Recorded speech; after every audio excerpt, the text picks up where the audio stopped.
538, bringing in the sheaves, sowing in the morning, sowing seeds of kindness. Let's sing it out tonight. Sowing in the morning, sowing seeds of kindness, sowing in the noontide and the dewy eve, waiting for the harvest. We shall come rejoicing, bringing in the sheaves, bringing in the sheaves, bringing in the sheaves. We shall come rejoicing, bringing in the sheaves, bringing in the sheaves, bringing in the sheaves. We shall come rejoicing, bringing in the sheaves, sowing in the sunshine, sowing in the shadows. By and by the harvest and the labor ended, we shall come rejoicing, bringing in the sheaves, bringing in the sheaves, bringing in the sheaves. We shall come rejoicing, bringing in the sheaves, bringing in the sheaves, bringing in the sheaves. We shall come rejoicing, bringing in the sheaves. Going forth with weeping, sowing for the Master, though the loss sustained our spirit often grieves. When our weeping's over, He will bid us welcome. We shall come rejoicing, bringing in the sheaves, bringing in the sheaves, bringing in the sheaves. We shall come rejoicing, bringing in the sheaves, bringing in the sheaves, bringing in the sheaves. We shall come rejoicing, bringing in the sheaves. Great singing tonight.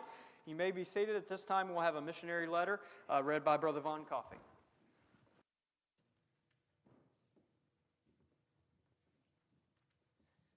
Good evening, church.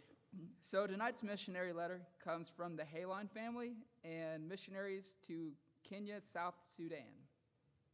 It says on here that they have been confirmed to go to Nairobi, Kenya, and they got their airline tickets purchased, which is a huge praise. Our planned departure date is April 23rd at 4 p.m., and we are scheduled to arrive in Kenya on April 25th at 5 a.m. We praise the Lord that He had provided relatively inexpensive tickets. The Lord has been so good as He had provided for our needs every step of the way. This isn't something we should be surprised about because His promises to do so. But we are humbled to know that He wants to use weak vessels like us to fulfill His purpose of reaching the people in Kenya and South Sudan. God has used and continues to use many of you to fulfill that purpose. Thank you to everyone who has given your time, energy, and resources for the furtherance of the gospel. This year, starting with a New Year's Eve watch night service, we have traveled to churches in Missouri, Oklahoma, Kansas, and Texas, giving us a total of 114 churches we have visited on deputation. Along with the traveling, the last couple of months, we have been focused on preparing for a departure to Kenya. In mid-January, we applied for a 3-year Kenyan work permit. For Kenya, one of the classifications under the work permit is for missionaries. Thus, the work that the Kenyan government understands we will be doing is missionary work. The permit is supposed to take about 3 months to process, then it will be stamped into our passport once we arrive in the country. Initially, we will enter the country on a 90-day visa. From March 10th through 21st, Sarah and I will be taking a 12-day missionary medical training course in North Carolina. Our children are excited to be with their grandparents in New York during this time and pray that these classes will be beneficial for life and work in Kenya and South Sudan.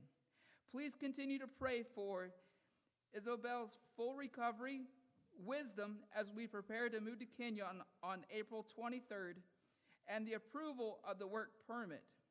Also be praying for the missionary medical class in March, and God to provide us with an airplane for missionary ministry in Kenya and South Sudan. For His name, the Hayline family. Thank you for that, Brother Vaughn. We do remember the Hain lines from last year's mission conference. It was a blessing for the church to get to know them. So that's a blessing to hear that they're on their way to the field and will be leaving here shortly. So just continue to pray for our missionaries and be mindful of those missionaries that will be here next week as well.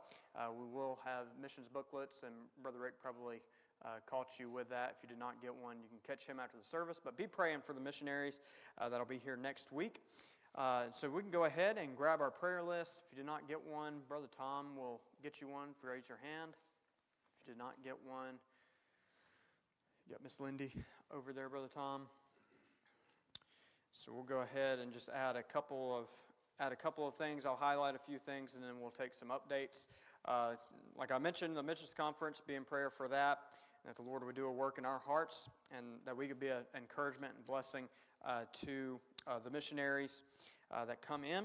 Also, thank you for your prayers for Brother Adam, Pastor Miss Benita's son. The surgery went well, so he made it through that, and he's recovering in a normal room. So that's a big praise right there, because they were thinking he would be in ICU, but we praise the Lord that nothing like that happened and everything went well. So that's a huge praise. Thank you for your prayers.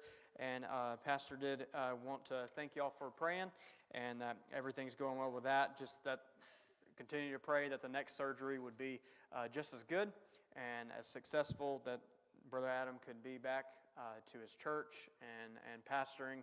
That's where his heart is. So just continue to pray for them, and pray for Pastor and Miss Benita as they're there with the family in Oklahoma. The Lord would just protect them. Pastor will be heading in tomorrow afternoon, so he'll get here he said he's going to get here to the office tomorrow afternoon. Y'all know Pastor, so he'll be here working away tomorrow afternoon. Just be in prayer for him as he travels back. The Lord would just give him strength for Sunday and just all that he's dealing with. So continue to pray for the Pearsons and all that they're going through right now. Also pray for Daxton. Noah, would you like to give kind of an update, kind of what's going on with that? Yeah, I can. So we took Daxton to the Bella Vista ER last night. He was laboring in his breathing and such. And we called and talked to Keena, and she said that from what it sounded like, we need him to get looked at. So we took him in late last night, and they said right now he has a croup. And so he's doing a lot better. They gave him this breathing treatment with special medicine in it and such like that they can only mix at the hospital. And so they gave him that. In about an hour or so, a lot of relief came. And when I was leaving tonight, he was starting to get a little wheezy once again. He was doing good all day. And we were told that it could happen again as he's working through this. So just be in prayer for him, and that he wouldn't have that last night. He wasn't having very good rest. And from that, the girls didn't have good sleep. And then also because that, Rebecca and I didn't have good sleep. And it's a trickle-down effect. So just pray for him, that God would touch his body, that he would be able to sleep well tonight. And Rebecca, she's at home with him right now. She's exhausted because he's not sleeping, and he can't leave a 7-month all by himself. So just be in prayer for her and God's strength. All right, continue to pray for the Hickman family and just Daxton as he's dealing with these health issues. The Lord would just move in that, and that it would the Lord would heal his body.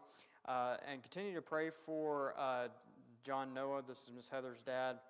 Chemo starts next Friday, and then radiation shortly after that. If not the next day, it would be that next Monday. So just continue to pray for him as he's dealing with that and just different health issues.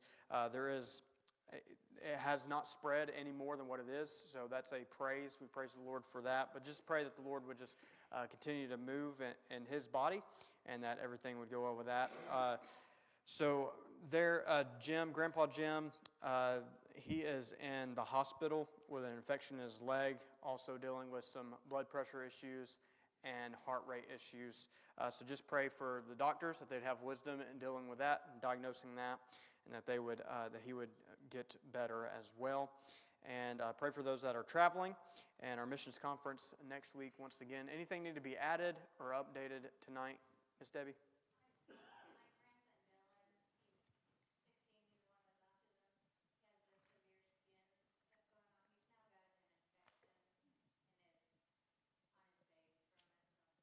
So. Okay, pray for Dylan. This is Miss Debbie's grandson, has an infection from some health issues.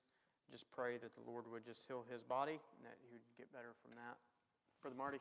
Sorry. My caregiver that comes in 4 times a week, she has, I think, internal shingles. It's burning pretty bad. I had it for 2 years. It's pretty severe. And then pray for her salvation also. Okay. So this is Brother Marty's caregiver.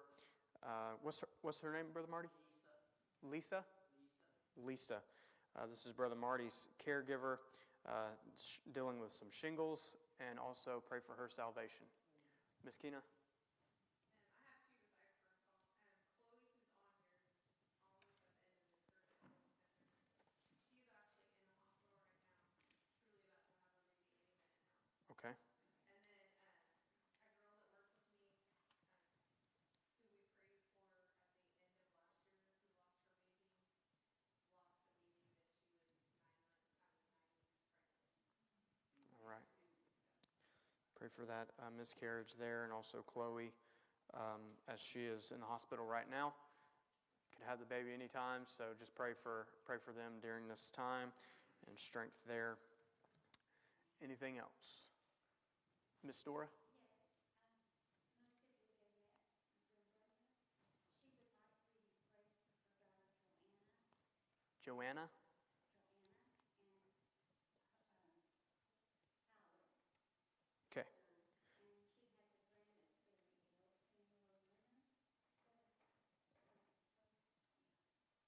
Seymour Winner. Winter? Okay. So Miss Bertha has daughter Joanna and her son Howard, and also a friend Winter that she would like to request prayer for tonight. Thank you for being back. All right. Yes. Just want to ask for prayer for my health as well. For Brother Waller's health, something's going on there.